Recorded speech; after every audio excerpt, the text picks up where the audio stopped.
Okay, so we're gonna do this with Coach Coleman. We're gonna do the big reveal. GetSportsFocus is brought to you by Summit Partners, leaders in growth equity investing. WeightsandBars.com. Build your home gym and shop locally from the Bay Area's best fitness equipment experts.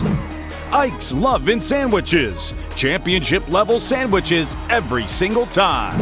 South Bay Construction. A reputation built on trust. And by Game Breaker, the official safety and uniform partner of GetSportsFocus. There he is. We're about to do the big reveal right here. We got the big reveal right here. But this is Coach Coleman. A lot of you know him, and I've mentioned him to a bunch of you guys. But just to kick things off, I actually do want to do the reveal so that I can move my head. But Coach Coleman, we go way back. He's my brother, and we go way back. We went to gun high school together. Coach Coleman, what color is our high school mascot? What's our school color at gun? Red, black, and white. Red, the black, the white. Yes, sir. You went to Foothill? I did. What's the color at Foothill College? Same colors, red, black, and white. The red, the black. Who is the hottest team right now in college football? Who's the hottest team in college football? Well, it would be the Georgia Bulldogs, the red, black, and the white. Georgia Bulldogs, baby. And their color is? Red, black, and white. Red, black, and white. And they're the Dogs. Who just won the national championship?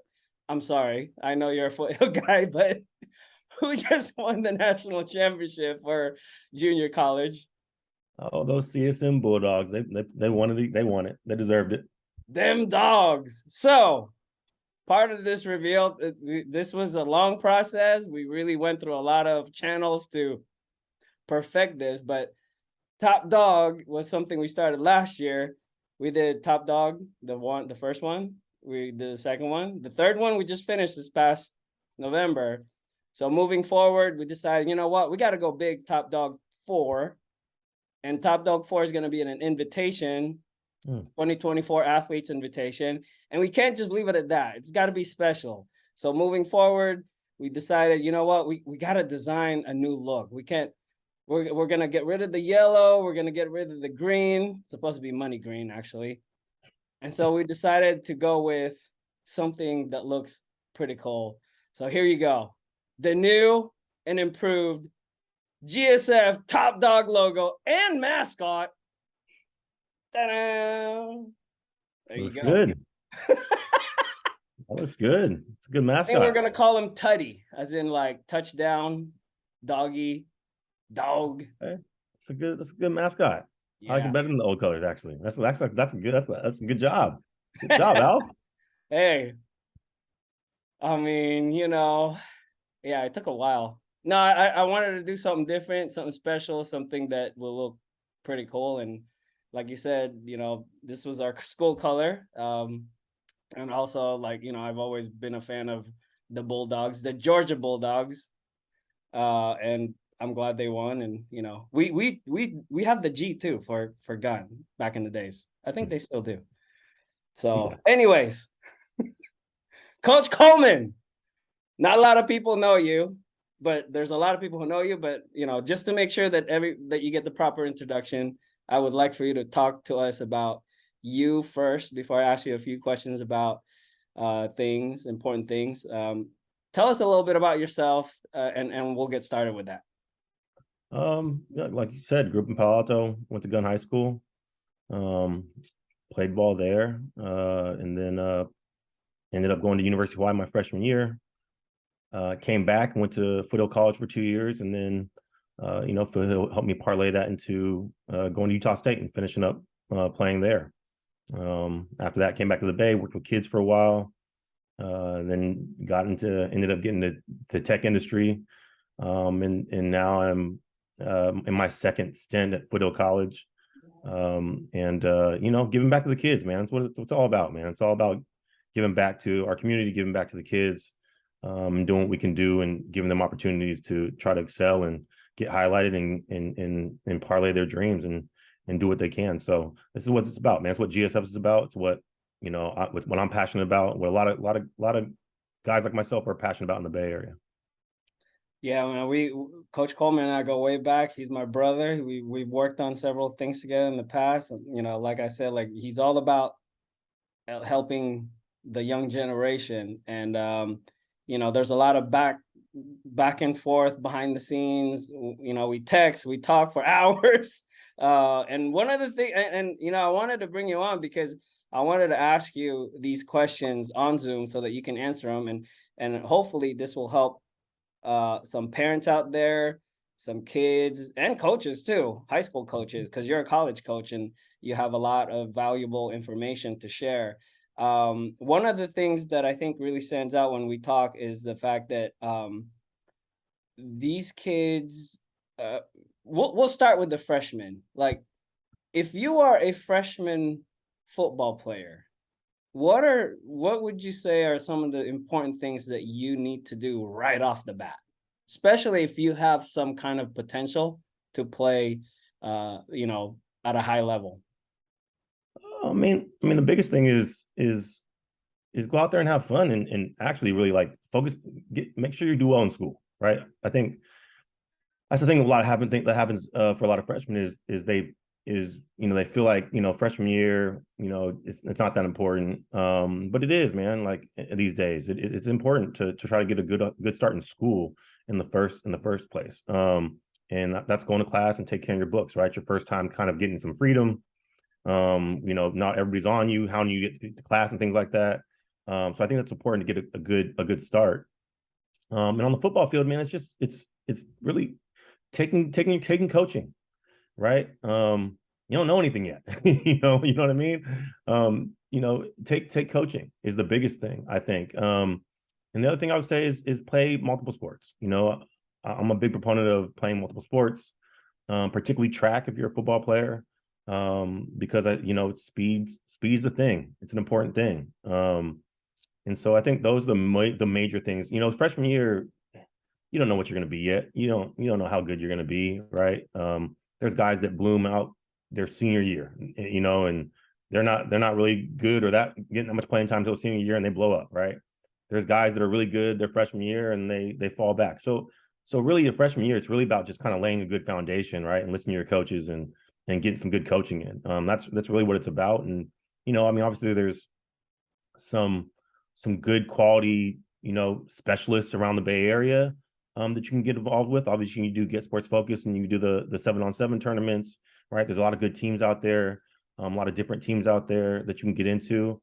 And so if that's something that you're into and you want to do, that also can be helpful as well. But your freshman year is really about just getting acclimated to going to high school and learning how to be, not an adult, but, start to have some responsibility.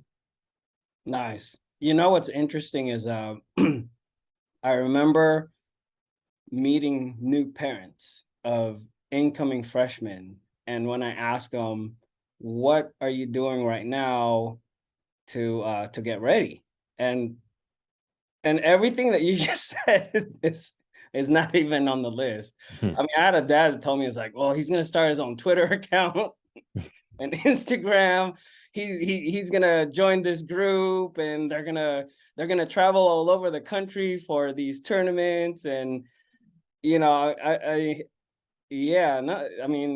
said the first thing you talked about was grades. And yes, people, that's probably the most important part, because if you don't have grades, can't play, right? You can't play in high school if you don't have grades. No, grades is the most important part. And the thing is that the higher you go up, college coaches are going to wonder, are you reliable? Do you go to class? Do you take care of your books? Because they don't want to have to worry about making sure that you do those kind of things. There's plenty to worry about just on the football field, right? And so, and the reality is, we live in this bubble, right? We think, hey, I'm the best in my city, the best in my conference. Man, the world is big. The country is big. There's a lot of players out there, a lot of good players. And you're going to get nitpicked, right? Because there's going to be a lot of similar players out there. And at the end of the day, what's going to separate a lot of them is, can I rely on this kid to go to class? Can I rely on him to make sure that he's going to be eligible all the time? There's going to be, and there's going to be some standouts, of course, right? Upper echelon athletes. But for a lot of the kids, they're all going to kind of fall in this same similar bucket. And it's going to be the little things that make the difference on whether they get recruited or they get the scholarship, or, coaches want to talk to them or not, right? There's many kids that will get overlooked because the coach is going to be like, man, he can play, but is he going to graduate? Is he going to be eligible? I got to move on to some other kids, right? And try to lock them down first, right? And so that's the thing that's super important that, that I didn't take care of. And being frank, I didn't take care of when I was younger in high school and whatnot. And so, it's a super important part. Coaches care, they look. And so if you get on if you start well, it's generally easier for you to continue that, right? If you struggle early, you kind of can tend to fall behind a little bit, and then it's a little bit of a struggle. Yeah. So what I'm gonna do when this is officially broadcast, we are recording this, and we actually just finished a very successful 7-on-7 tournament yesterday in heavy rain. And I'm gonna show some footage as we talk about this. Obviously we've been doing 7-on-7 for the last 4 or 5 years. We started with having a tournament, and then we decided, let's have a team, and let's have a team or two. Let's have a team or three. And it's been fun. It's really cool to work with the coaches that we have, because they just want to coach. And the players that we normally have on our team, they just want to play. They're multi-sport athletes that join our squad, and they're busy.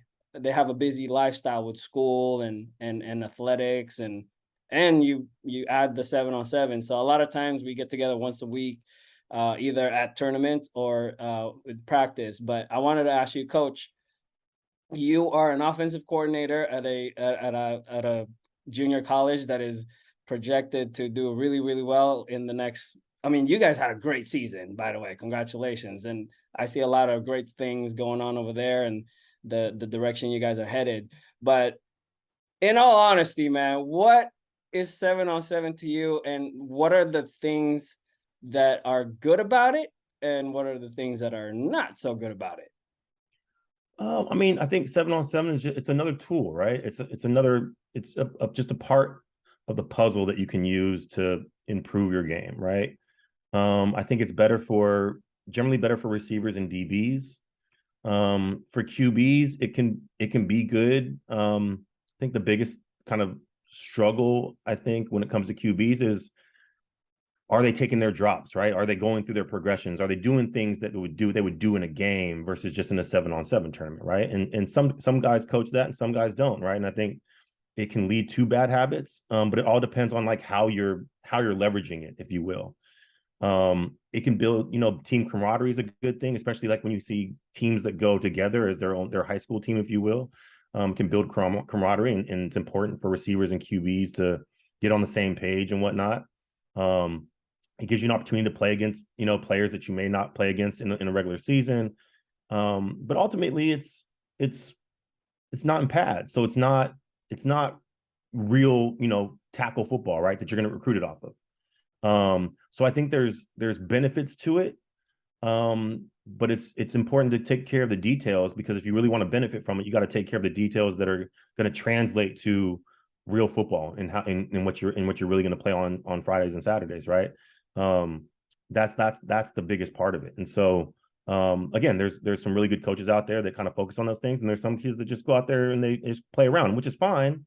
But you just want to make sure that you're not getting some bad habits that are gonna roll over to the football field, and that you think you can get away with, and you really can't, right? And don't overestimate the value, right? At the end of the day, the most important thing you can do is play 11-on-11 football, tackle football, if you want to get recruited for tackle football. What age is appropriate for tackle football? I know this is a question that's kind of like been out there in the last few years with football, and it seems like at one point football was in people were attacking the sport. And I know there's been a lot of changes at the lower level, especially like, the Pop Warner. Like there's some really good programs that's gone out of business because the participation level is just really, really low. I know flag football has taken off since then, but you have a son. I have a son that will most likely play football, Troy. But what do you think about tackle football in the lower levels? And is it safe? Is it recommended? I mean, I think at the end of the day, I think that's for each parent to kind of make the decision for their own child. My son doesn't play tackle football. I didn't play tackle football till 8th grade. I don't think it's a necessity. But again, that's I'm not going to tell parents what to do with their children when it comes to football. I mean, obviously, there's some great football players that played football their entire life. I think I tend to err a little bit away from that just because when I didn't play till 8th grade, and I was not very good in 8th grade, and got my butt kicked and had to learn like how to get comfortable getting tackled and things like that. But it didn't take long after that year to kind of understand like how to play tackle football, right? So I just don't think it's a necessity. But it's a fun sport, and I think with concussions, I think there's some worry there and things to think about. But again, it's up to each individual parent to kind of decide what they want to do as far as tackle football with their children. I think that's totally up to them, and as long as they know what the risks are, it's kind of their call. Well, it's the off season, and I know that we've talked a lot about athletes, certain players, and why is this guy not getting recruited, and why is this guy getting recruited, and all that stuff. And being at the junior college level, you kind of see a lot of guys in transition, right? Why is that? Why? I'm not gonna name any players, but we've talked about certain players. There's like, man, this dude could play, but it's just like he's not getting the offer or the looks. Why do you think that is? I mean, the reality is, man, the process is hard. It's long. There's a lot of players out there, a lot of good players out there. There's a lot of schools, right? Like the reality is there's a ton of schools, and it can be hard to gauge, the talent you're playing against, the talent you're playing with. Like, not all teams are the same, right? And so it's a difficult thing. And the reality is when it comes to colleges, it's hard for them to hit every single school, right? Yeah. And the Bay Area tends to have, since I played before, and probably before I played, has always kind of got overshadowed, right? And so, it's just there's a lot of players out there. And so, I coach JC, and I get film, sent to me by players left and right, kids left and right from all across the country. Like, and so that's just part of it, man. When there's so many kids out there and there's really no kind of like coherent system of, of ranking kids, like it's hard. It's a lot of talent out there. No different than trying to find talent in a lot of industries, right? And so I think that's the biggest thing it's like we all, like parents got to understand, kids got to understand that it's a long, hard process. Not always fair. And it's definitely not perfect. I mean, the guys that get paid to do this in the NFL at the highest level, I mean, what, they might hit on 50%, right? In the draft, maybe 50% might of the guys that might pan out. And those are the guys that are the best in the world, right? With the most resources in the world. So talent evaluation, finding talent is hard, right? And all in the best in the world, they have to look at the college players, a smaller pool of people. Yeah, college coaches got to look at across the entire nation, thousands upon thousands of kids playing at different levels, some good, some bad, some slow, some not slow, right? It's just hard, right? And I envy, I don't envy, but I respect high school coaches because, a lot of high school coaches, they're the only one on campus. Sometimes you see high school coaches that are the coach, the weightlifting coach, the trainer, the equipment guy, right? Like, it's hard, and they don't have a lot of time, all the time in the world to kind of promote all their guys and to make sure that they're all doing the right things. Like, it's hard, right? And there's some great coaches out there that find the time to do it. Like I was talking to my guy Mike Hill, he's always promoting his guys. Like, I know Eric Washington does some great work. I mean, there's guys that really that are able to do it and find time to do it, but not all coaches can do that, right?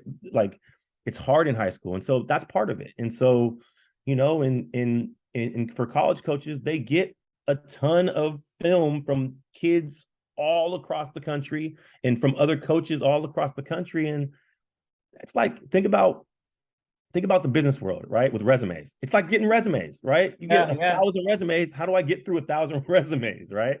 Every day they keep coming in. And so it's just a hard process and a long process. And again, it's not always fair, but I mean, that's the biggest thing. If you want to play college sports, if you want to play college football, like, you have to understand that there's no one size fits all kind of thing you have to do. You kind of got to do as much as you can to get highlighted and to put yourself in the best position possible to be seen. And then from there, hopefully, it takes one coach to love you, one coach to want you.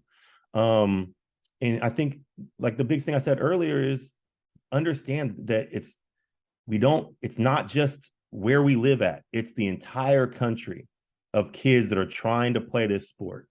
And so you gotta, get out a little bit and think like, hey, it's just not gonna be simple, right? Even for kids that go to the best high schools, right? The best schools, it's not easy for them either, right?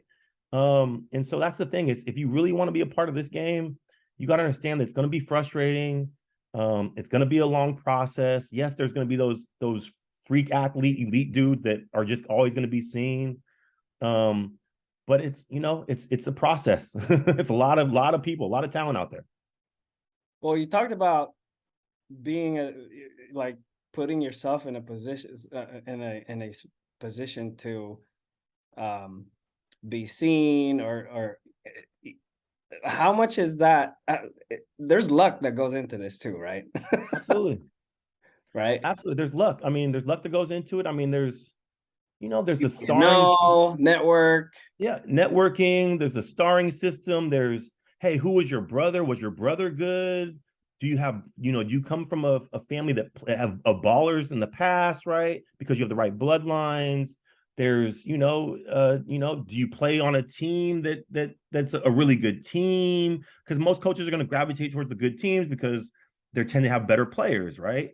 Like, one of my philosophies is, as a JC coach, is I want to try to hit every single high school and try to find at least one kid from every high school. But even that, being from the Bay Area, is hard. And I was talking to you the other day, and there were some high schools I was like, wait, what?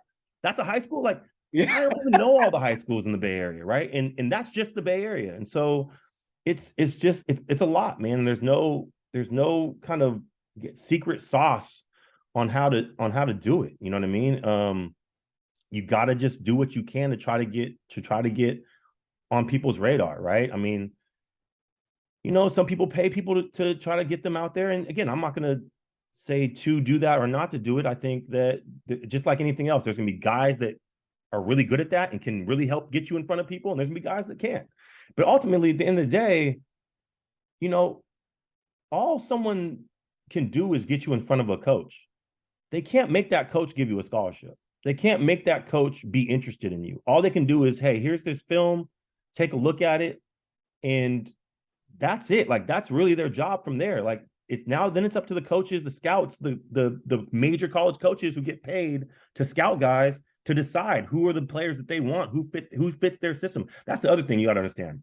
It's not always about who's the best player. Sometimes about who fits in my system, who has good grades, who's going to be eligible, how many scholarships do I have left, how many positions on my team do I have open, right? How many seniors are leaving that I have to replace, right? And so it's not all just, where every year it's like, hey, every team is going to reload at the same spots. Like sometimes you just get caught, in the wave, right? Like for quarterbacks, only one quarterback can play on a team, right? And there's only, 3 to 5 spots for quarterbacks, right? And so, but there's a lot of quarterbacks out there, you know what I mean? A lot of quarterbacks. And there's no perfect way to evaluate quarterbacks, to be honest. And so it's just, there's a lot that you have to just do and try to do and to get noticed. I think sometimes, these 7-on-7 tournaments, they can get you noticed.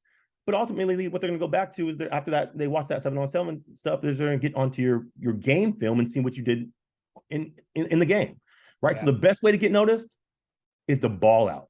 That is the best way to get noticed. Whether you are in high school or in college, the best way to get noticed is to ball out when you get your opportunities. If you do that, someone will find you. Someone will see you. Now, what level that is, which is totally up, to those coaches. But someone will probably find you and get an eye on you. And then you got to kind of make the best decision on what's the best route for you to go, right? And for some kids and some parents, I think there is this I'm him. I'm him, right? I'm him. Everyone is I'm him. Yeah. Yeah, but him sometimes is a D2 guy. And there's nothing wrong with that. Like there's a lot of great D2 players that went to the NFL, right? Sometimes you're a D3 guy. Sometimes it's, hey, if you really think you're a D1 guy and you're not getting a scholarship, maybe you need to go JUCO to up your profile. Like there's just so many routes to go to achieve your degree and to achieve, if your dream is to go to the NFL to find ways in the NFL, like there's so many different routes. There's no one size fits all, but you really, at the end of the day, the best thing you do is you got to ball. I mean, that is the number one way to get on someone's radar is ball out,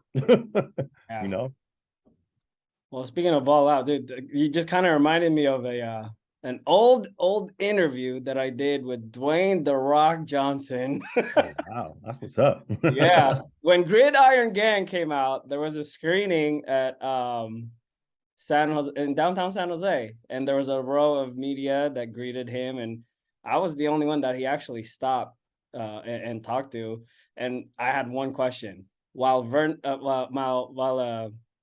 who was the 49er tight end?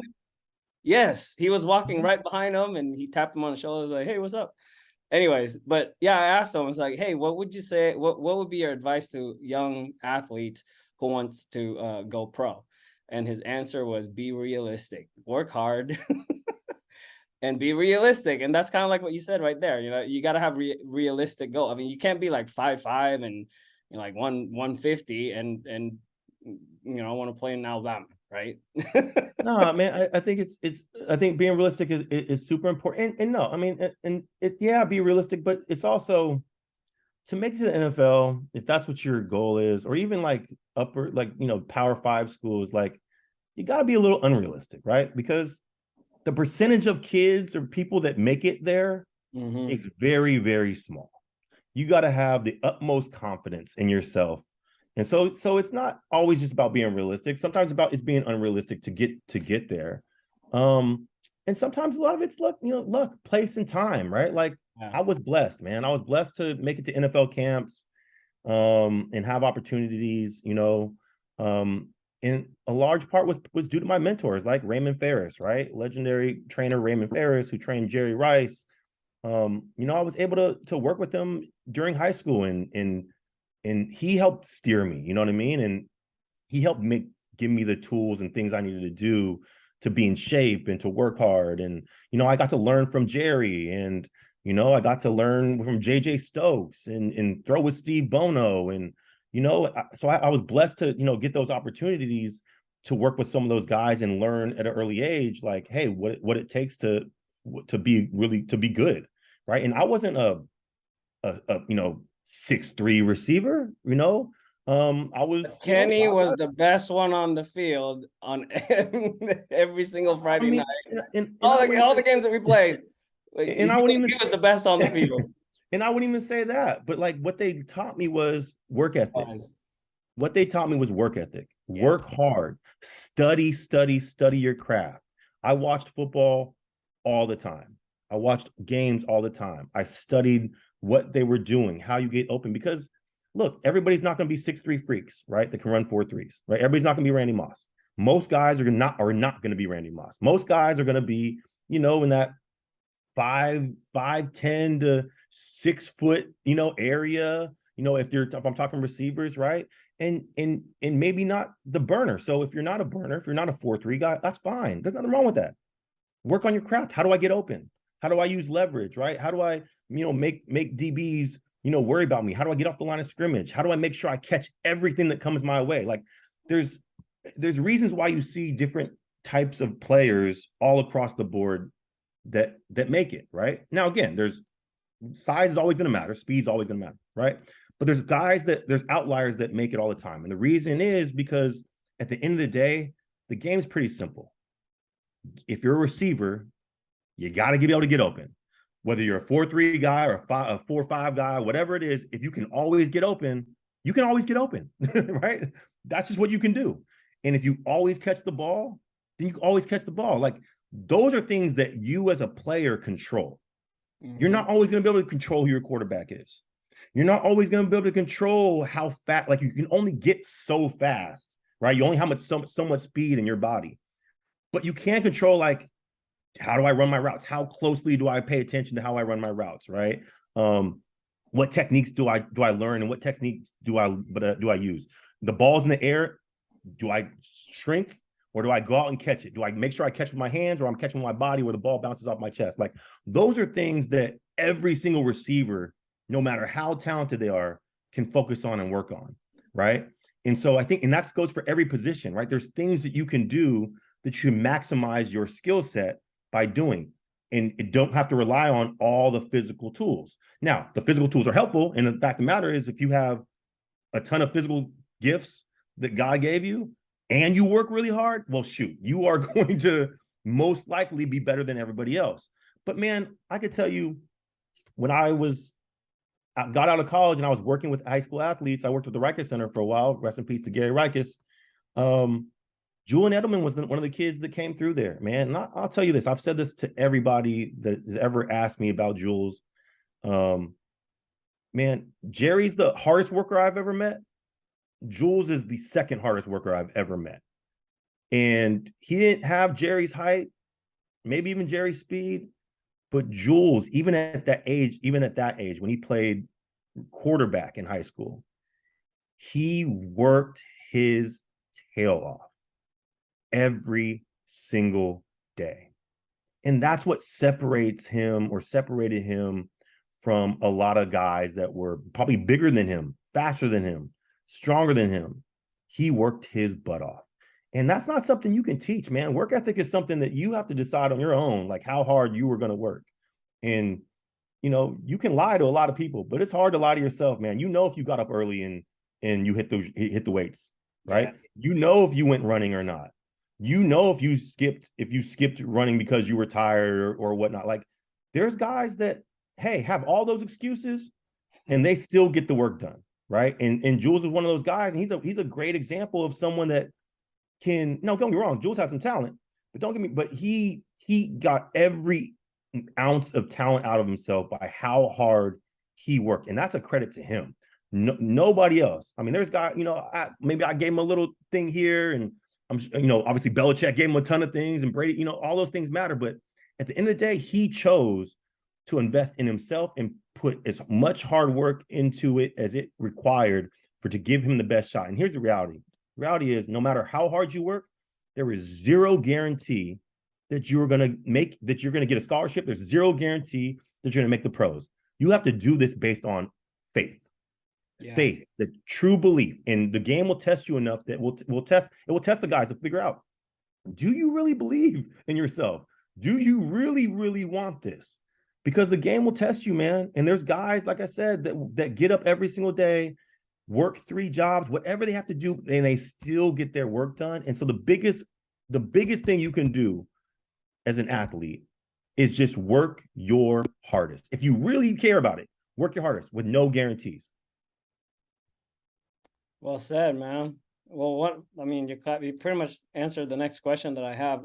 We talk a lot about seniors and junior college guys, and when you talked about things that they can control, being in the weight room, eating right, work ethic, and all that stuff, those are all the things that I think a lot of these guys look back and kind of realize, like, dang, I should have worked out more.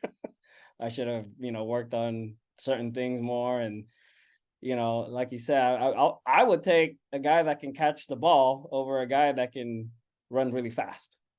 Right? Yeah, What, maybe. yeah, what would you Yeah, say to, what would you say to the parents of these kids that are in transition right now, or just the athletes in general, as far as, like, how to go about things as they wrap up and start the next chapter of their life, which is, trying to get to the next level? I think the biggest thing is just keep working. I think, again, like, the process is long. Like, at the end of the day, if you're not, at the end of the day, the process, it takes time. Recruiting's not done till the summer, overall, and you have to make the best decision given the information you're given. Like, if you're not getting recruited, well, that says something, right? It says something. It doesn't mean your career is over, but it says something. And so maybe you need to, reevaluate your expectations and level set a little bit, right? Like, I think we talked about exposure. Like, I think it's important especially as you get older, in high school, like, to make sure your Twitter is up and running, right? Because I think it's the new era, right? Well, I didn't have Twitter when I was in high school, but it's a way you can get noticed, right? But your Twitter is your resume. Make sure everything on your Twitter is respectful and giving and telling the story that you want to be told, and making sure that when people see it, they're like, okay, oh, he looks like a good kid. Oh, he doesn't have a bunch of wild stuff on his Twitter, right? Like, he's the kind of kid that could fit in my program, right?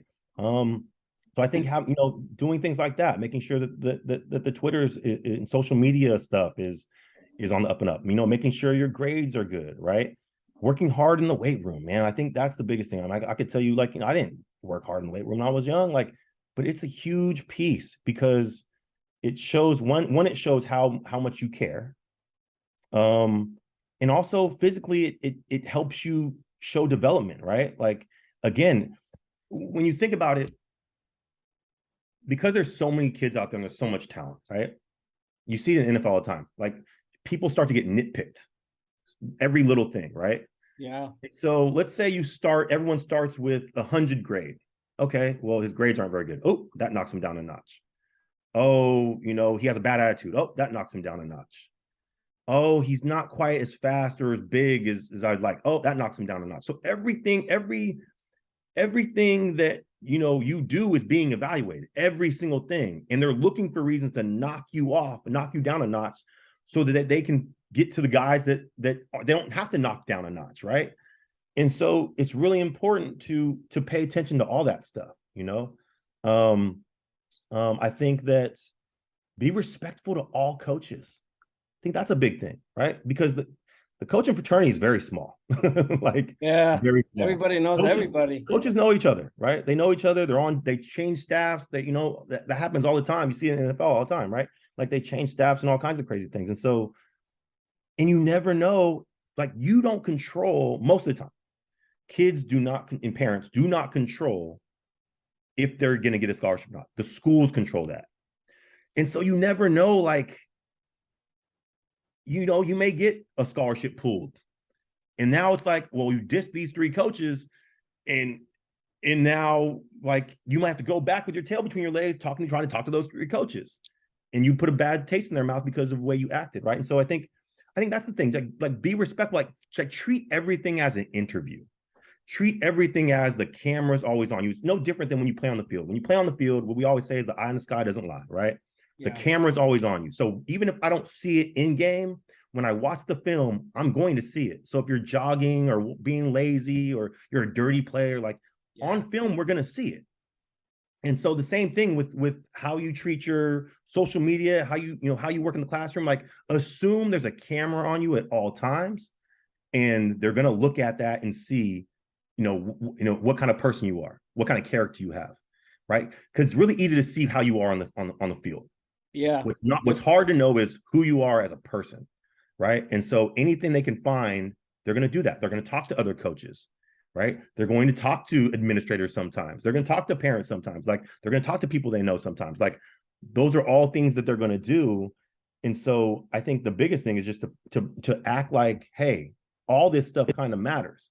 And you never know which is going to matter more to which coaches, right? You don't know.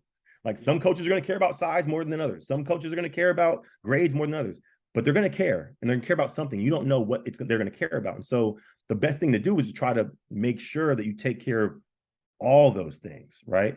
Make sure you take care of all those things. I think that's the biggest thing. But I think the weight room is one thing that I would say, hey, more kids, like the kids, when I see kids, there's a lot of kids that just, they're not in the weight room a lot. And now that's not always on them. I mean, sometimes, again, they don't have, they're at the mercy, they're at the mercy of the resources they have available to them, right? But again, for every situation, no matter how bad the situation, there's kids that come from a lot of bad situations, and respect to all those kids and how hard they have to work, to get through things. But every kid has some kind of challenge, right?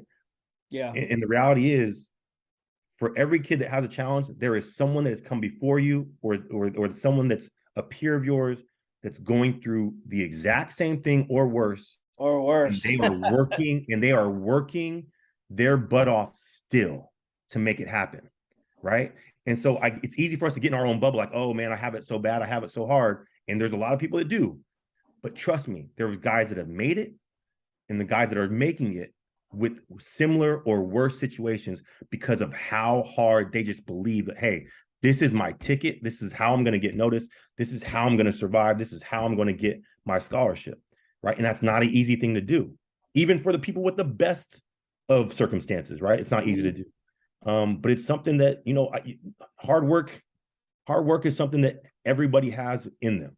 Like, not everybody has the size, speed, and all that stuff, but everybody has the ability to have strong work ethic, right? And so I think that is the biggest thing. And understand that, like, again, it's a hard process, and for the kid that doesn't have 5 stars or 4 stars, doesn't mean you can't ball, man. Maybe you just got overlooked. Maybe they haven't seen you enough. Like, there's all kinds of reasons why you don't get noticed. You can't take it personal. You just got to keep your head down and just keep pushing and keep working, and understand that if you do the right things and if you work hard enough, good things will most likely happen, right? Most likely. But you just got to have faith in it. You know what I mean? It's not always going to be fair. Like I said, run track. And the reason why I'm a big proponent of track is because there's so many schools out there and so many different levels of talent. Sometimes it's hard to see, even if you run past everybody on film, it's hard to know, like, okay, is he super fast or is that team slow? Right. Or, I don't know. It's high school. Yeah. I don't really know, depending on from where I'm in the country, like, I don't know how good that school is they go against, right? I don't know what the talent level is like. And so, but in track, it's all equal, man. If you run a 10.8, you run a 10.8, right? You run a 11 flat, you run 11 flat, like that. Those numbers are there. They're recorded. They're documented. It's not about if you can keep up with the CCS champs. It's about what is your recorded time to help give you a better idea of, hey, hey, coach, if coach asks you about your speed, like, hey, I ran a 10.6 in track. Whoa, like, okay, now that's something I can take to the bank. That's something I can use, right? And so again, I think that's important things. I think getting with specialized coaches is good, right? It can be really good as well. Like Maurice Mann's another good one, right? And up in the Monterey Seaside area, right? Like, I mean, there's guys, there's more than that, right? There's more than that. There's a lot of guys in the Bay Area that are doing it. Now there's some good and there's some bad, but it's important to find the good ones, right? C2S is a good one, right? C2S is a good one. They're a good program, right? There's things out there, but you gotta do your research, right? You got to do your research, and more than anything, you got to play, because if you're not playing, what am I evaluating? Yeah. Right. What am I evaluating? And if you're playing, you got to shine, right? You have to shine. Exactly. Because at the end of the day, if you're not shining when you're playing, well, like how are you making the case that you deserve this or you deserve that, right? Or right. And so I think that's the biggest thing. And then just keep working, man. Like look, I've been through it. It's frustrating. I get it. And for parents, man, my son's not in high school yet, but for parents, it can be tough because, there's this new thing going around, with the academies, right? With some academies that, not all, again, same thing, not all of them are bad, but kids are getting screwed over, the kids are getting screwed over, and that just makes it harder for them to know, like when they graduate high school, like, hey, is this legit or not? And so it's tough. It's harder than it used to be in some aspects, but in some aspects it's easier than it used to be because you couldn't just go to a coach and hit his DMs 20 years ago, right? Like you couldn't go direct you gotta have that to special connection. right. You know what I mean? So there's pluses and minuses, but at the end of the day, work hard, take care of your books and ball out. Like if you do those three things, right? And when I say ball out, I mean like be the best player on the field, right? Be the best player on the field. And then things will work out. And again, there's many levels like NAIA, Division I, obviously FBS and FCS, right? Division II, right? JUCO, right? Division III. Like there's many different levels that you can continue to play in your continued career, right?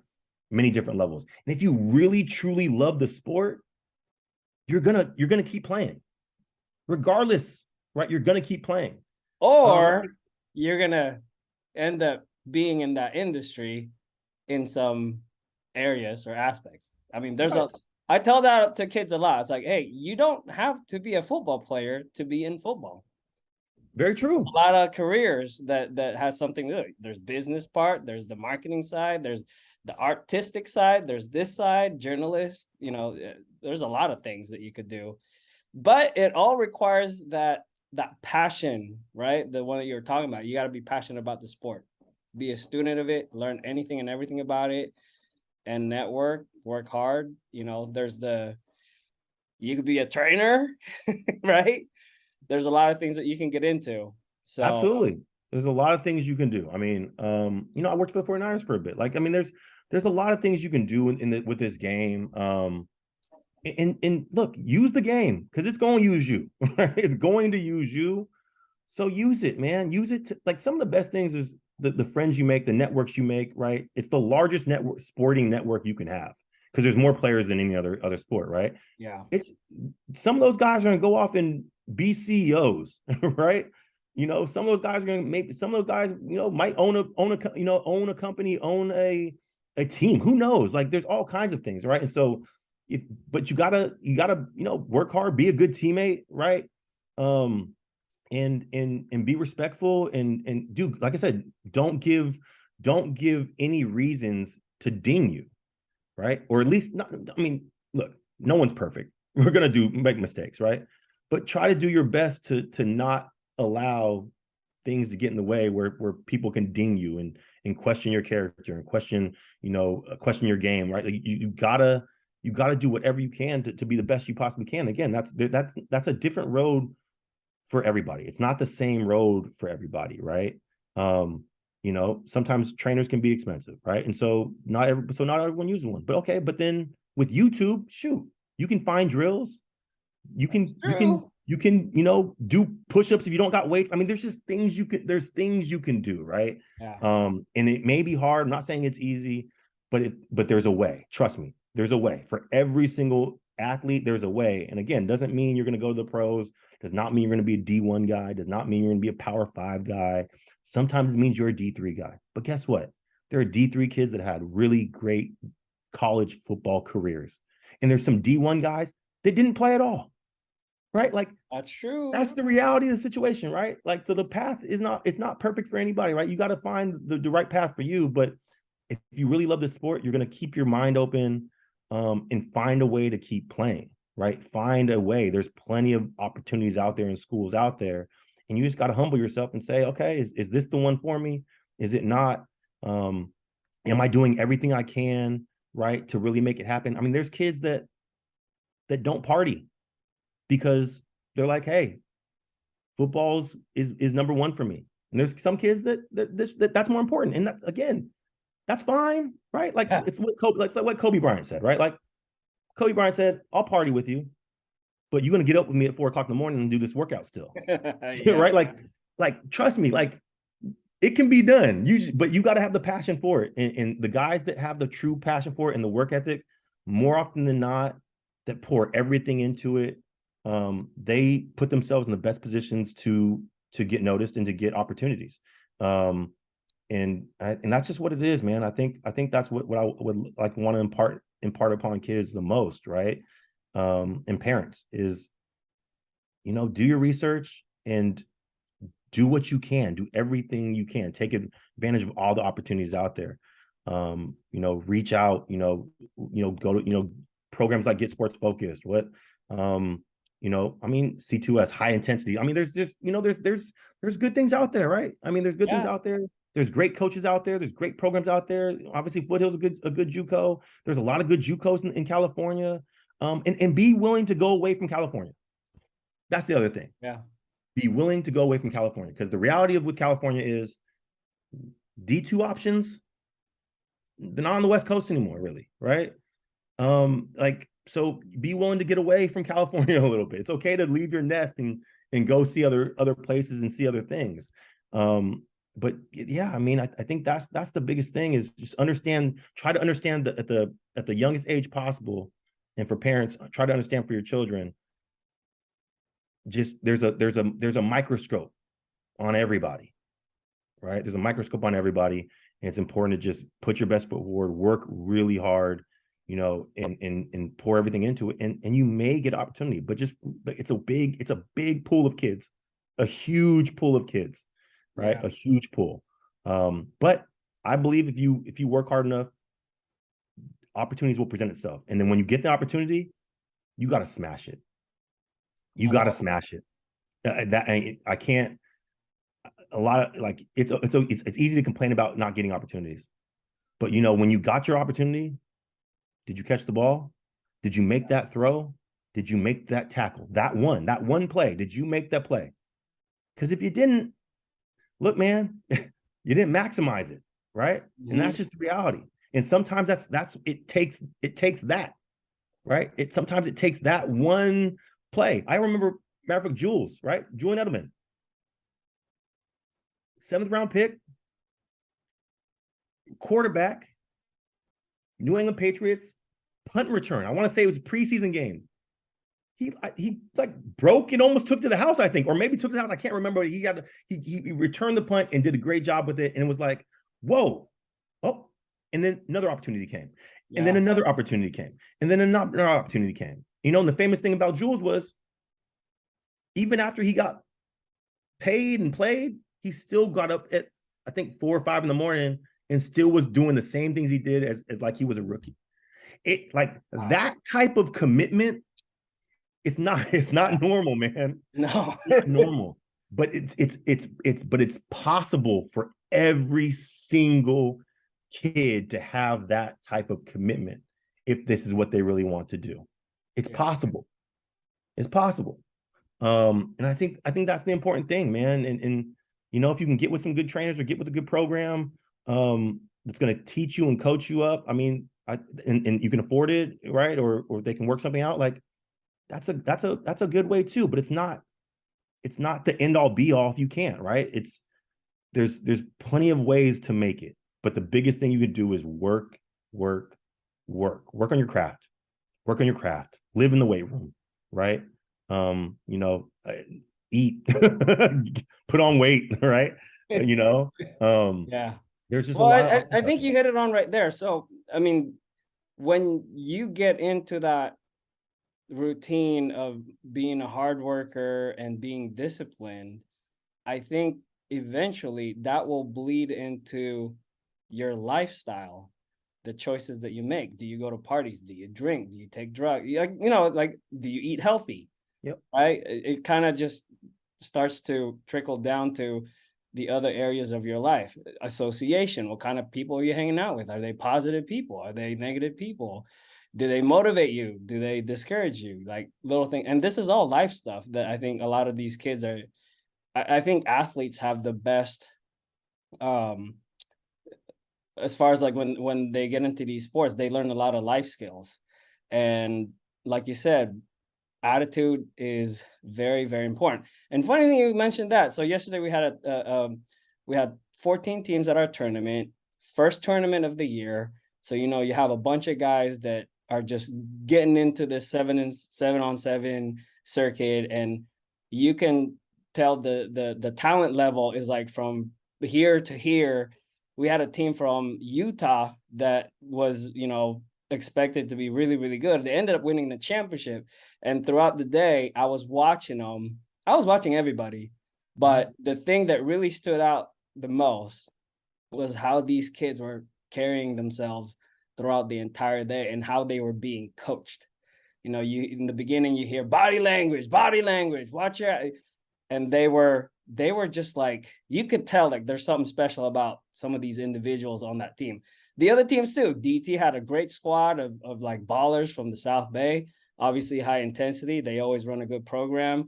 Coach Andrews, XIOS. We have a lot of young guys on ours, but just watching how some of these star players were acting was really impressive, because you could tell like they were encouraging each other. And that's one of the coolest thing about yesterday's tournament.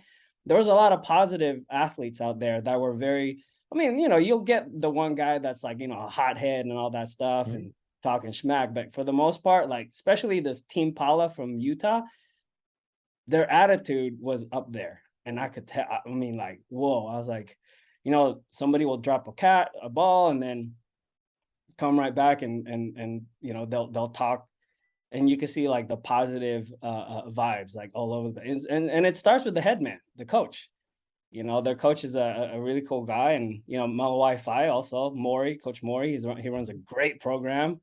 And you talked about guys that had it bad when they were young.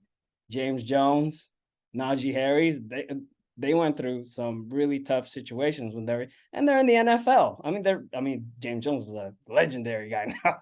Yeah. But it just reminded me of that. And attitude, man, that I think for if there's anything that's really, really important about this talk, is like attitude matters. And it's how you approach things.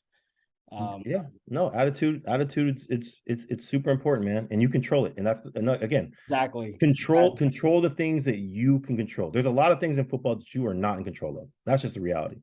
But there are some things, fundamental things, that every athlete is in control of. How hard they work, what their attitude is like, how good of a teammate they are. Yeah. Right. Like, those are all things that, how good, how hard they work in school. Like, all those things are things that they can control.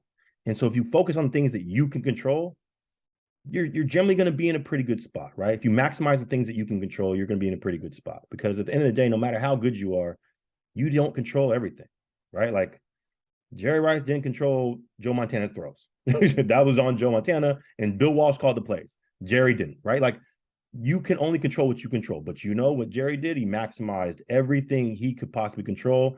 He maximized it. And that's what, that's what it takes. It's and it's hard.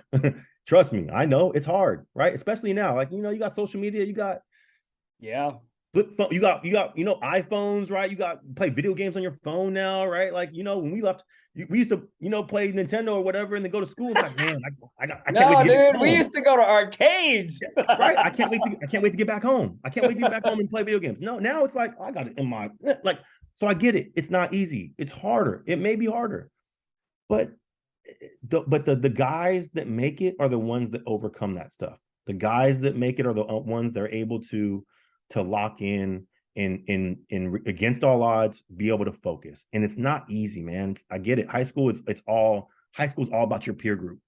It's all about your peer group. And it's not easy to be the one that says, hey, no, I'm going to do this. I'm going to focus on this. I'm going to make sure I get my lift in. there's girls I'm interested in, there's got whatever it may be, like there's things you're interested in, things that are pulling your attention away from what you want. Yeah. But if you can have a big picture mentality, and this is not just a kid thing, this is for anybody, right?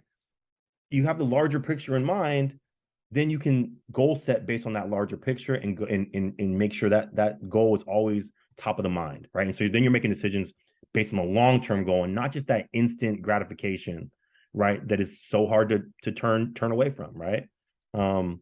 It's about decisions, right? It's about choices and making decisions. And sometimes you have two bad choices, but trust me, one of them is better than the other, right? One of them is better than the other, right? And so that's the biggest thing, man. I think having mentors is super important, right?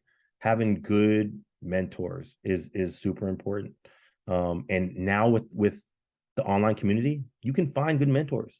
You can reach out and find good mentors. Talk to your teammates. Talk to other kids you played against that you know. Like, you can find good mentors. They'll generally steer you to the right guys. Talk to guys that are already really good and be like, hey man, like, who did you work with? Who helped you? You know what I mean? Mm-hmm. Like, that's one of the things I love doing the most is, and I talk about this all the time, is like, look, I love talking to kids and parents, but it's not always about just getting them to come play for me or whatever. Like, I want them to do what's best for them at the end of the day. But I want to give them the information, because as long as you have the information, then you are able to make the best decision for you. If you don't have all the information, it's hard to make decisions, right? Decisions with awareness. And so if you have the information, then at least you can make the best decision for you. You know what I mean? And every program isn't perfect for everybody, right? Like, you gotta choose what works for you, right? What matters to you, what's most important to you, and then choose that path. And then the biggest thing is just, here's the thing about being an adult. When you choose that path, you got to live with it. It's not the coach's fault. It's not your parents' fault. It's right. It's not like once you are an adult, if you really want to be an adult, and I had to learn this. Like, it took me a long time to learn this. We're all learning still. Yeah, we're all learning still. Like, you have choices. You do have choices. You just gotta collect as much information as you can, and then make the best choice for you, and then learn to live with that choice and not blame everybody else for the choices that you made, right? And I think that's the thing that I see that from a lot of kids, and I was probably the same way as a kid, right? That's the thing I see that they could benefit from, is like, hey, because if you know that you have to own your choice, you'll generally think about it more. Like, okay, let me think this through, because I'm not going to be able to blame Coach so-and-so for my situation. I'm not going to be able to blame my mom or my dad for this, that, and the other, because I chose to go here, right? It's why I refrain from when I get people asking me for advice, I refrain from telling them, hey, you should do this. Because you should. Yeah. Because I want them to make the choice for themselves. I don't want them to be able to look at Coach Coleman and be like, but coach, you told me. No.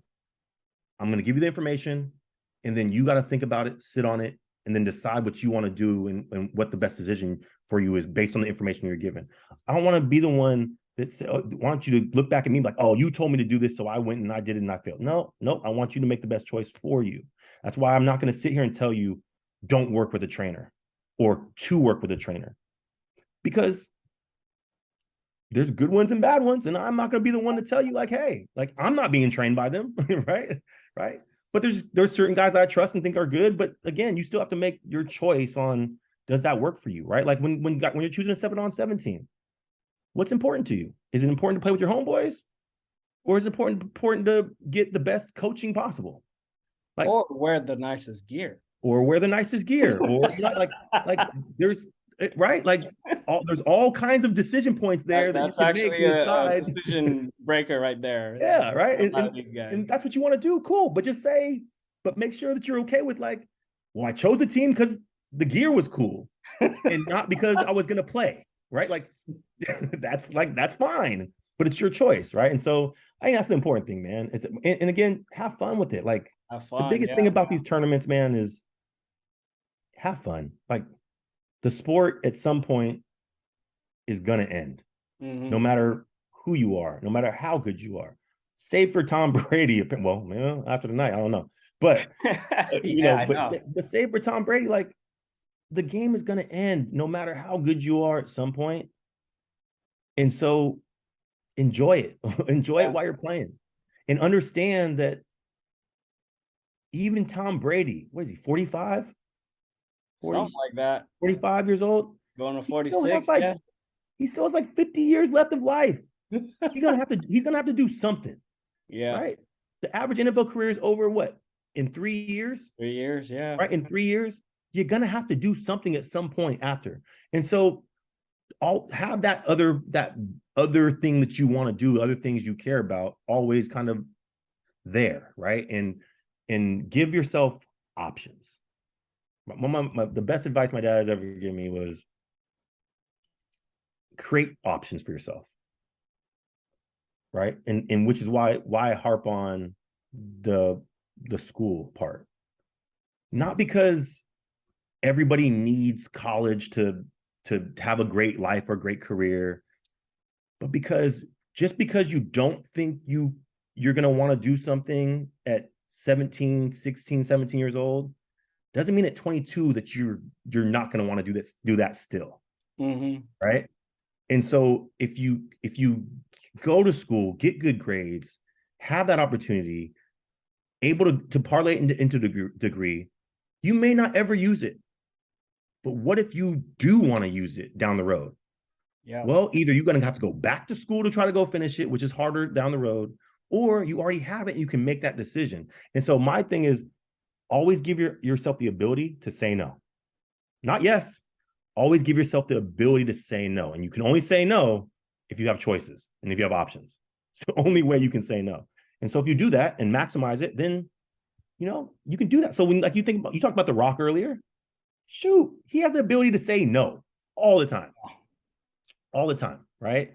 And that's the life that you want to create for yourself. Because the more opportunities that you have to say no, it means the more opportunities that you actually have. And so I think that's the most important thing, man, is use this game to create, the avenues, the relationships, the life that you want, and get the most out of it. Have fun with it.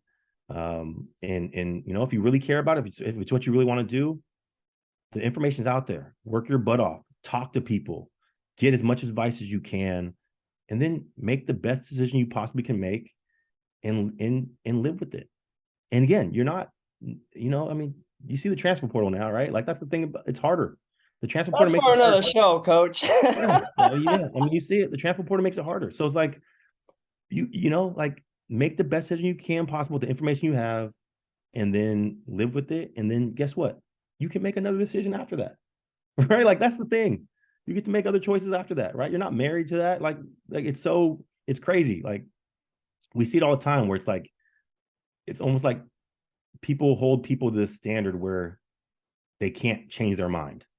Man, it's okay to change your mind. It's okay. Be respectful, but you can change your mind, right? It's okay. Communicate, right? And that's a really important thing. So yeah, man, I think things like you've been doing since right after high school. I mean, are great. Like programs like GSF, that give kids opportunity, that afford kids opportunity. Some to get highlighted, right? Some, again, even if one kid gets seen by a GSF feature and it leads to them getting some pub and highlighted, that's a win. Yeah. You can't give everybody an opportunity, but if you can give a few an opportunity, that's great, right? Yeah. And so all these things kind of give you opportunities, right? Playing in a 7-on-7 can open up a door for you, right? Yeah. It's just a piece of the puzzle. You can't just do 7-on-7, right? You can't just lift weights, right? You can't just play football. You got to go to school too, right? You got to do all these things, put all these things in your tool belt. And the more you have in your tool belt, the more likely you're going to be able to get an opportunity, right? And so I think, you know, things like this are great, right? And I think that, you know, I think we talked about it earlier, man. I would love to help highlight other great young upcoming coaches, because there's a lot of really good young coaches that really care about the kids, that really supporting the kids and doing everything they can to highlight them and give them opportunities and show them opportunities. And you know, there's a lot of, again, for parents, I think it's just, for parents, it's doing the best they can to get the information, talk to the right people, talk to the people that will it will introduce you to the right people, right? Yeah. You know, I don't have all the answers, but I can introduce you to people that may have the answers, right? That may be good. I do that a lot. Yeah, right. You know what I mean? And I'm not biased, man. Like I said, at the end of the day, my goal is to get kids opportunities to get them out. Yeah. And if I'm being truly honest, like, I don't care if that's with me or with somebody else. But at the end of the day, I just want them to get the opportunity and to get out. And you know, make the best decision possible for them. Because I truly believe that there's a place for everybody. There's a place for everybody. It may not be where you want, the place you want, or the place you think you should be, but I think there's a place for everybody, man. There's a place to get your education paid for. There is. Like Especially that. if you have good grades. Especially if you have good grades. Exactly. Like that great song, you can't always get what you want, you will get what you need. I think that's how it goes. You know? I don't know what song it is, but okay. Something like that.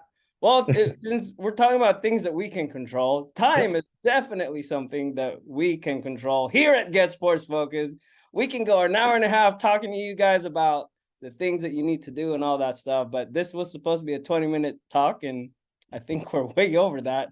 But it's okay, because we're going to chapter it so you guys can skip around, and hopefully you'll watch this all the way through. And what I would recommend is take some notes, write some questions, email it to at getsportsfocus.com. Oh, getsportsfocus@gmail.com. And I think we're going to have Coach Coleman again from time to time, and we'll answer some questions. And I definitely want to talk about the transfer portal and some of the process that you go through without getting into details or any secrets, like what's it like to be a JUCO coach and looking at all these films and dealing with all these people. Maybe we can help some people out based on your experience with interaction with athletes and high school coaches and, you know, parents and all that stuff. I think those are some valuable stuff. And I really like the idea of highlighting young coaches. What's really good about social media is, like, when you put yourself out there in a good way, there are people like us who actually notice and will start keeping up with the things that you're doing. And that's our goal this year, is to do a lot more of that. Last year, I think we achieved our goal of, like, highlighting more individual athletes. So this year we're going to expand on that and get into more of the actual individuals that are in charge of these kids. But as far as, like, the things that we're doing, camps, 7-on-7 tournaments and all that stuff, we're going to keep doing that. I know Coach Coleman is going to be back from his vacation soon. And he's definitely going to be part of the Top Dog 2024 camp. It's going to be a 2-day camp, Coach. The dates are going to be announced this week. So I thank you for your time, man. You know, this is the first time we've actually done this. It is. It has been a long time coming. Jeez. Long time coming. We do a lot of phone calls, people, like, not recorded, but this was really cool because I think it will help a lot of you guys. And like I said, take some notes. I'm going to rewatch this 2-3 times. I'm going to take some notes, and I'm going to start writing some questions for the next one, Coach. So I appreciate your time. What else? Any last comments? Hey, let me tell you this, man. There's a lot of good California JUCOs, a lot of them. It's not a bad option. You know what I mean? It's not a bad option. I'm not selfish about it, man. There's a lot of great coaches out there. a lot of great guys that invest their time. And again, there's a lot of good high school coaches out there. You know, not all private schools, right? Not all private schools. No, absolutely. I don't knock the private school game, but there's a lot of public schools out there too, man. I mean, shoot, Milo Lewis, the things he's doing at Homestead are fantastic. Yeah, they're awesome. You know, they're fantastic. There's a lot of good people out there in this game, and it's incumbent upon, you don't got to play for them to ask for advice. You don't got to play for them to reach out. You know, I think again, it's all, for me, it's all about the kids, and I just want the information to be out there so that them and their parents can make decisions on you know, what works best for them. I think that's just super important, man. And I want the Bay Area to get highlighted, man. There's so much talent in the Bay Area. Oh, yeah. So much talent in the Bay Area. I mean, shoot, Aaron Rodgers had to go JC. Yep. Right? Josh Allen had to go JC. JC, yep. Right? Like, now, could those guys probably have played at D1s out of high school? Probably. But hey, sometimes, again, you just get overlooked. But you know what? You keep playing, you keep working, you get with the right dudes, and great things can happen. You know what I mean? And I think that's the thing I want to impart is, you know, is this thing that you're doing now is super important. It's why I always love being a part of it. It helps kids. Not every single kid, obviously, but it helps some. And if it's helping some, it's going to continue to help others.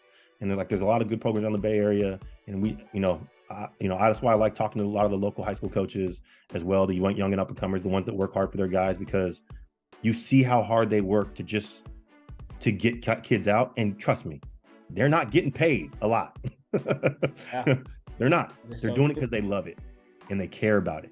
And I want those guys to get highlighted, right? I want those guys to get their flowers, because it can be thankless, man. And those high school coaches, man, shout out to them, because it can be a very thankless job, right? And so parents, be nice to your high schoal coaches, man. Be good to them. Like, yeah.